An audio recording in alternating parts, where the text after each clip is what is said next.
Si Kulas ay lumas ng Maynila sa unang pagkakataon. Dahil first time niya dito, binilinan siya ngayon ng kanyang tiyahin na pagdating mo dun sa Terminal Kulas sa Maynila, ay wag na wag kang aalis doon. Doon ka lang sa isang tabi, maupo. At may susundo sa'yo doon, ha? Ay sige po, Chang, sabi ni Kulas.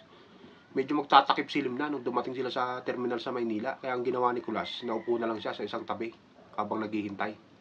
Maya-maya, may lumapit sa kanya isang bugaw na babae.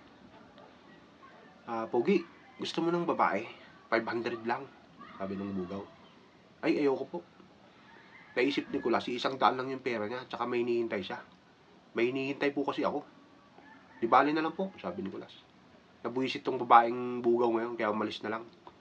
After 30 minutes, bandang alas 7 ng gabi, dumating yung kanyang lola na nasa edad 70 anyos. Dahil sa gutom ni Kulas sa biyahe, inaya niya yung lola niya na, Lola, kain muna tayo. O magkape, kaya gutom na ako.